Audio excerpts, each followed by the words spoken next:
ওই যে এখন একটা ছবি বের হয়েছে, এই সব কিছুর উপর একজন স্রষ্টা নাই, পশ্চিমারা বলবে নাই, এটা এমনি এমনি একটা বিগ ব্যাং এর মাধ্যমে সৃষ্টি হয়েছে। অথচ আল্লাহ পাক বলছেন, শোনেন, আল্লাহ পাক বলছেন এগুলো সবকিছুই প্রথম আকাশের অন্তর্ভুক্ত। এরপরে আছে দ্বিতীয় আসমান, তারপর তৃতীয়, তারপর চতুর্থ, এরকম করতে করতে 7 আসমান। এখন পর্যন্ত যেগুলো দেখছেন 1350 বিলিয়ন বছর আগের ছবি টবি ইত্যাদি, এগুলো প্রথম আসমানের অংশ, প্রথম আসমানের সামান্য একটু অংশ মাত্র। এভাবে 7 আসমান, এবং প্রত্যেক আসমানের মাঝখানে ডিস্টেন্স হচ্ছে 500 বছরের পথ। 7 আসমানের উপরে আছে কুরসি, ওয়াসিআ কুরসিয়ুহুস সামাওয়াতি ওয়াল আরদ। আল্লাহ পাকের কুরসি এই 7 আসমানকে ঘিরে আছে, সুবহানাল্লাহিল আযীম। এর উপরে আছে মহাসাগর, একটা সাগর। এগুলো বিশ্বাস করবেন এখন বললে? কালকে নাসা গবেষণা করে বের করলে বিশ্বাস করবে। কথা বুঝতে পারছেন না? এগুলো মোটেই বিশ্বাস করবে না মানুষ এখন। কিন্তু কাল যদি বলে যে অমুক একটা উপগ্রহ পাঠিয়েছিলাম, সে ছবি তুলে পাঠিয়েছে, মহাসাগর আছে, হ্যাঁ, তখন বিশ্বাস করবে, হ্যাঁ আছে।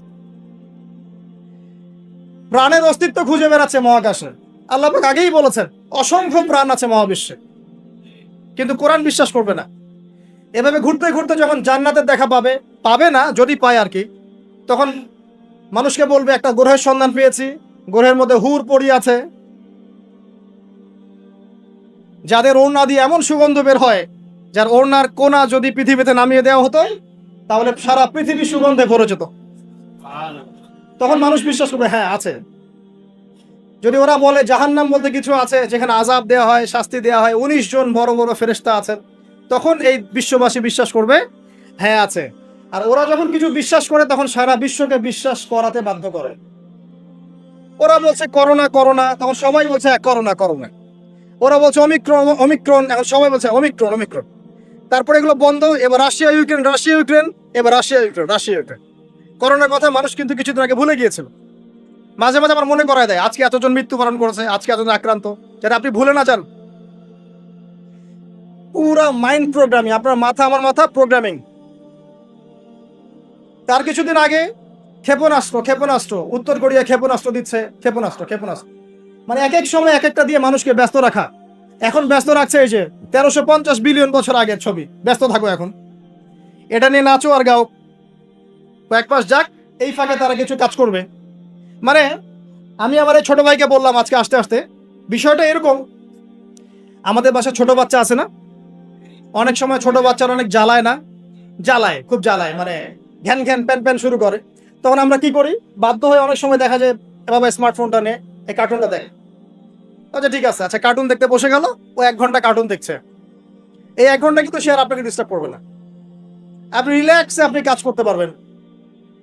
তাই বলে বাচ্চাদেরকে কার্টুনের অভ্যাস করায় না, আমি উদাহরণ দিচ্ছি একটা। আর যদি কার্টুন দেখাতেই হয়, ইসলামিক কোনো কার্টুন দেখায়।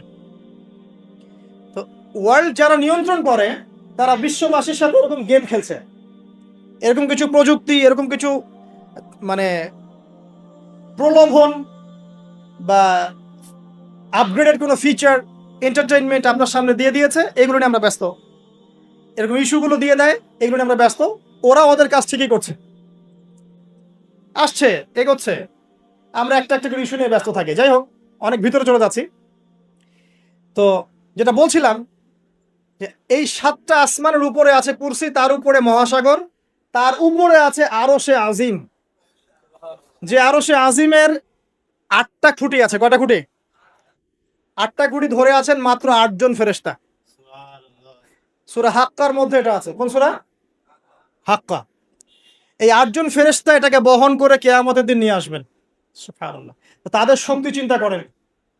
আর একজন ফেরেশতার ফুৎকারে এই যে দেখছেন গ্যালাক্সির পর গ্যালাক্সি হাবিজাবি সব ধ্বংস হয়ে যাবে। একজন ফেরেশতার ফুৎকারের মাধ্যমে ধ্বংস হয়ে যাবে। এরপরেও আল্লাহ বলছেন আফালা তুমিনুন আফালা ইউমিনুন, এরপরেও কি তোমরা ঈমান আনবে না? আওয়ালাম ইয়ারাল্লাযীনা কাফারু, কাফেররা কি লক্ষ্য করে দেখে না? আন্নাস সামাওয়াতি ওয়াল আরদা কানাতা রাতকান, এই 7টা আকাশ, মহাবিশ্ব এবং পৃথিবী একটা কেন্দ্রের মধ্যে ছিল, বিন্দুর মধ্যে ছিল। ফাফাতাকনাহুমা, আমি এটাকে বিভক্ত করে দিলাম, আমি বিভক্ত করে দিলাম। আল্লাহ বলছেন ফাফাতাকনাহুমা, ওয়াজআলনা মিনাল মাই কুল্লা শাইইন হাই, এবং প্রত্যেক জীবন্ত প্রাণকে সৃষ্টি করলাম পানি দিয়ে। আমাদের কোষের মধ্যে সাইটোপ্লাজমে পানির পরিমাণ কত কত পার্সেন্ট? নিউক্লিয়াসের মধ্যে পানির পরিমাণ কত পার্সেন্ট? বেশিরভাগই পানি। পড়াশোনা করে পানি দিয়ে তৈরি করে 70-80%। আফালা ইউমিনুন, এরপরে আল্লাহ বলছেন তবুও কি তারা বিশ্বাস করবে না? তো ওই আরশে আজিম ধরে আছেন 8 জন ফেরেশতা। তারপর আরশে আজিমের উপরে আল্লাহ রাব্বুল আলামিন। তো আল্লাহ রাব্বুল আলামিন এই যে প্রথম মহাবিশ্ব দেখছেন, এর ঊর্ধ্বে অবস্থান করছেন, তার মানে এখানে যে সময় চলছে, অতীত, এখানকার ভবিষ্যৎ, এখানকার বর্তমান, আল্লাহ পাক এই 3 কালের ঊর্ধ্বে অবস্থান করছে। আল্লাহ পাক যখন বলছেন যে আবু লাহাব জাহান্নামে যাবে, আল্লাহ পাক দেখে দেখে বলছেন, এই যে ভবিষ্যৎটা আল্লাহ পাক দেখছেন, আবু লাহাব এখানে আছে এখন, ইন ফিউচার এখানে যাবে, এখানে গিয়ে সে জাহান্নামে যাবে। আল্লাহ চোখের সামনে সব। আমাদের কাছে মনে হচ্ছে অতীত, বর্তমান, ভবিষ্যৎ, আল্লাহর সামনে এগুলো কিছুই নাই। ওই যে নক্ষত্রের কথা বলা হচ্ছে, এটা অতীতকালের ছবি, কত বছর আগের ছবি, এত বিলিয়ন বছর আগের ছবি। মানে আপনি আমি আকাশে যা দেখি এগুলো পাস্ট টেন্স, অতীতকাল। এটা সূর্য আপনি দেখছেন এখন, এটা 8 মিনিট 20 সেকেন্ড আগের সূর্য। ওদের থিওরি মতে আর আলো আসতে যে সময়টুকু লাগে, এই সময়টুকু চলে যাচ্ছে আপনার। আলো আসতে কতটুকু সময় লাগে পৃথিবীতে? 8 মিনিট 19 সেকেন্ডের মতো। তার মানে আপনি যে সূর্যটা দেখছেন, এটা আসলে 8 মিনিট 19 সেকেন্ড আগের সূর্য। তার মানে আমরা যা দেখছি আকাশে সব পাস্ট টেন্স, অতীতকাল। তাহলে যদি সূর্য থেকে পৃথিবীকে দেখা যায়, তাহলে ওরা পৃথিবীর অতীতকাল দেখবে। কথা কি বুঝতে পারছেন? আল্লাহ পাক এগুলো সবের ঊর্ধ্বে। এই আলোর চেয়ে প্রচন্ড গতিতে, আলোর বেগের চেয়ে যদি অনেক অনেক অসীম গতিতে কেউ যদি ছুটতে পারে মহাকাশে, তাহলে সে এই সব কালের ঊর্ধ্বে চলে যাবে। স্টিফেন হকিংসেরও তো সূত্র আছে এরকম। এটাই নবী সাল্লাল্লাহু আলাইহি ওয়াসাল্লামের মেরাজের সাথে মিলে যায়। তিনি গিয়েছেন, ফিরে এসেছেন, এসে দেখেছেন অজুর পানি গড়িয়ে পড়ছে টাইমের ঊর্ধ্বে। সবই বৈজ্ঞানিক, আসলে প্রমাণ করতে পারে না। তখন বলবে যে ধর্ম, মৌলবাদ, অন্ধবিশ্বাস ইত্যাদি ইত্যাদি। যখন প্রমাণ করতে পারবে তখন ধার্মিক হয়ে যাবে ইনশাআল্লাহ, প্রতিটা বিষয়। তো এটা নিয়ে আরো ডিপ কথা আছে, আজকে ওইদিকে আমি যাচ্ছি না, শুধু এতটুকু বলছি আল্লাহ পাক এই সবকিছুর ঊর্ধ্বে। সেখান থেকে আল্লাহ রাব্বুল আলামিন সবকিছু দেখেন এবং শোনেন। আসুন, আল্লাহ কোথায় এটা খুঁজতে ইব্রাহিম আলাইহিস সালাম বলছেন, হয় তারা আমার রব, চাঁদ আমার রব, বা নক্ষত্র আমার রব, সূর্য বড় সূর্য রব। যখন এগুলো ডুবে গেল, তখন তিনি একটা কথা বললেন, সেটা কি? ইন্নী ওয়াজ্জাহতু ওয়াজহিয়া লিল্লাযী ফাতারাস সামাওয়াতি ওয়াল আরদা হানিফা ওয়া মা আনা মিনাল মুশরিকিন। মা কানা ইব্রাহিমু ইয়াহুদিয়্যান ওয়ালা নাসরানিয়্যা। ইব্রাহিম ইহুদি ছিল না, নাসারা ছিল না। ওয়ালাকিন কানা হানিফাম মুসলিমা, তিনি একনিষ্ঠ মুসলিম ছিলেন। ওয়া মা কানা মিনাল মুশরিকিন, তিনি মুশরিকদের অন্তর্ভুক্ত ছিলেন না। হুয়া সাম্মাকুমুল মুসলিমিন, তিনি তোমাদের নাম দিয়েছেন মুসলিম। তো একইভাবে নবী সাল্লাল্লাহু আলাইহি ওয়াসাল্লামকে দেখেন, তিনিও কিন্তু সমাজের অরাজকতা দেখে হেরা গুহায় চলে গেলেন। সেখানে আল্লাহকে ডাকতে লাগলেন, ধ্যান করতে লাগলেন। এক পর্যায়ে ওহী তার কাছে আসে। দুজনের দেখেন কত মিল পাওয়া যাচ্ছে। এরপর যেমন ইব্রাহিম আলাইহিস সালামকে সমাজ থেকে তাড়িয়ে দেওয়া হলো, নবী সাল্লাল্লাহু আলাইহি ওয়াসাল্লামকেও সমাজ থেকে কি করা হলো? তাড়িয়ে দেওয়া হলো, মারা হলো, গালি দেওয়া হলো, রক্তাক্ত করা হলো। এক পর্যায়ে তাকে হিজরত করে চলে যেত। মিল পাচ্ছেন? পরিবার বাধা দিয়েছে ইব্রাহিম আলাইহিস সালামকেও, মুহাম্মদ সাল্লাল্লাহু আলাইহি ওয়াসাল্লামকে। আত্মীয়রা বাধা দিয়েছে ইব্রাহিম আলাইহিস সালামকেও, মুহাম্মদ সাল্লাল্লাহু আলাইহি ওয়াসাল্লামকেও। সমাজ বাধা দিয়েছে ইব্রাহিম আলাইহিস সালামকেও, মুহাম্মদ সাল্লাল্লাহু আলাইহি ওয়াসাল্লামকে। হিজরত করে চলে যেতে হয়েছে তাকেও এবং তাকেও আলাইহিস সালাম। দুজনের চেহারার মিল। চলে যাওয়ার সময় তাদের সাথে কে ছিল? ইব্রাহিমের সাথে তার স্ত্রী সারা। তার স্ত্রীর নাম কি?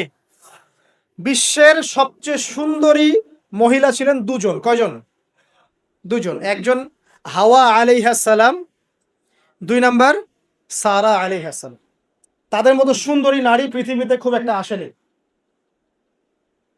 এই ওয়াজটা আবার আপনার বউকে শোনায়েন না, রাগ হয়ে যান। তাকে গিয়ে বলবেন, বিশ্বের সবচেয়ে সুন্দর মেয়ে তুমি, আমার চোখে তুমিই সবচেয়ে সুন্দর।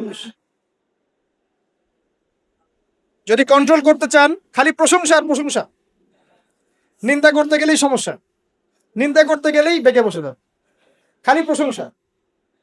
তুমি অনেক সুন্দর, তোমার রান্না অনেক সুন্দর, তোমার রুচি অনেক ভালো, তুমি আছো বলেই আমার সব কাজ সুন্দর হচ্ছে। শুধু প্রশংসা। দেখবেন যে সব সুন্দর মতো চলছে, ঘুড়ি উঠছে আকাশে সুন্দর।